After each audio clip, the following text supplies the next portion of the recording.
Justice League is a 2017 American superhero film based on the DC Comics superhero team of the same name. It is the fifth installment in the DC Extended Universe and the follow-up to Batman vs Superman: Dawn of Justice. Directed by Zack Snyder, written by Terrio and Joss Whedon, the film features an ensemble cast including Ben Affleck, Henry Cavill, Amy Adams, Gadot, Ezra Miller, Jason Momoa, Ray Fisher, Jeremy Irons, Diane Lane, Connie Nielsen, J.K. Simmons, and Ciarán Hinds. In the film, Batman and Wonder Woman recruit the Flash, Aquaman and Cyborg after the death of Superman to save the world from the catastrophic threat of Steppenwolf and his army of Parademons. Warner Brothers began to develop a live-action Justice League film in 2007 with George Miller set to direct, but the project was soon cancelled due to production delays and budgetary concerns. A Justice League film would re-enter development as part of the Warner Brothers' upcoming DC film slate in October 2014, with Snyder on board to direct and Terrio attached to write the script. Principal photography took place from April to October 2016. After Snyder stepped down from the film following the death of his daughter, Joss Whedon was hired to oversee the remainder of the post-production, including writing, directing additional scenes, as well as reshooting a large portion of the film, which changed many aspects of it. Snyder ultimately retained sole credit as director. With an estimated production budget of $300 million, Justice League is one of the most expensive films ever made. Justice League premiered in Los Angeles on November 13, 2017, and was released in the United States on November 17, 2017. The film grossed over $657 million worldwide against a break-even point of $750 million, becoming a box office bomb and losing Warner Brothers Pictures an estimated $60 million. Now, this film has been steeped in controversy. After Snyder stepped down from directing duties due to post-production on the film to properly deal with the death of his daughter, who had committed suicide, Warner Brothers basically decided to reshoot the whole film. And this is, of course, where the famous moustache debacle of Henry Cavill's Superman character played out.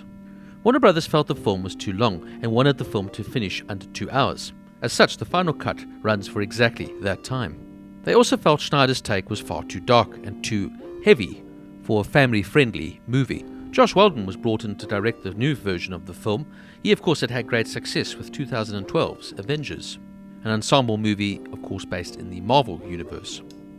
Warner Brothers later deemed Snyder's version unwatchable, and that they wanted to go in a completely new direction. So basically, the whole film was reshot, re-edited, and the fundamental story was changed.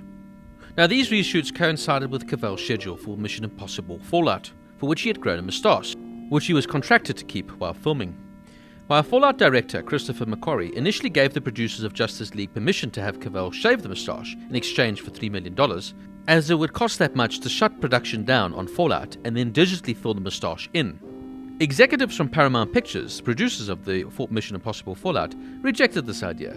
Justice League's FX team was then forced to use special effects to digitally remove the moustache in post-production. This is why Cavill's upper lip looks absolutely awful. And in July 2020, Ray Fisher, who plays Cyborg in the film, claimed that Whedon's on-set treatment of the film's cast and crew was gross, abusive, unprofessional, and completely unacceptable. Zack Snyder and Ray Fisher both stated Cyborg was going to be the heart of this film. However, when Joss Whedon was hired for reshoots, most of Cyborg's scenes were cut, and Superman became the center of the story. Now, all of this controversy led to an absolutely awful movie. The movie was doomed to fail from the start. Now, of course, as we know, in 2021, Zack Snyder's Justice League would be released on HBO Max, but we'll get to that when we do that review. This movie is one half of one and one half of another. It's a conflicting movie because two directors directed it. You have Snyder's vision initially, then you have Whedon's vision take over, and these two men couldn't be more different than chalk and cheese.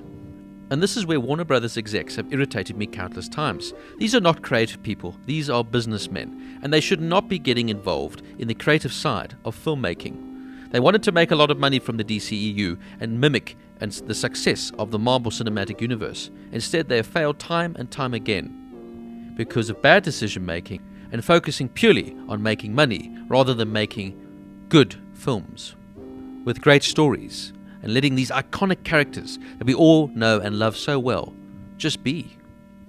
This film was over-bloated with a one-dimensional baddie, and it couldn't be worse. Now let's quickly cover the cast. Ben Affleck plays Bruce Wayne Batman, reprising his role from the Batman vs Superman: Dawn of Justice. Affleck noted on the film that gave him an opportunity to reinvent the Batman and portray a more classic take on the character. He described that in the film, audiences will see Batman as more heroic and more of a leader. Batman is by nature, while not necessarily antisocial, pretty private and pretty much a loner, Affleck said. Then in this movie, he's thrust into the role having not only to work with people, but bring them together and to convince them to come in and try to, somehow, work together to save the world.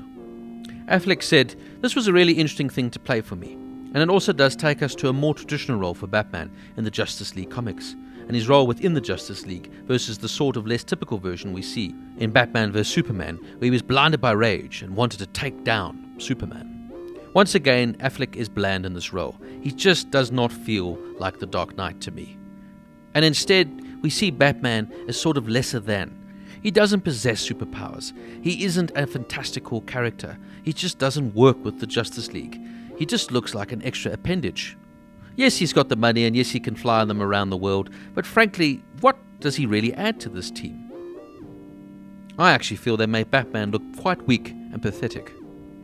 Then, of course, we have Henry Cavill reprising Clark Kent Superman, and this is another part of the film that completely irritated me. Superman, of course, is revived in this film after he supposedly died in Batman vs Superman. When he comes back, he is initially, of course, evil, and the Justice League have to try and convince him to see the good in people once again and try and save the world. What really happens then is that Superman basically does everything and saves the complete day. To the point is that you actually think, what is the point of the rest of these guys? This literally could have just been Superman versus Steppenwolf. So it's more of a Superman saves the day once again than the Justice League really did anything. Amy Adams reprises her role as Lois Lane and continues this completely flat and loveless story with Clark Kent. The two just don't have chemistry. Her and Cavill, I mean.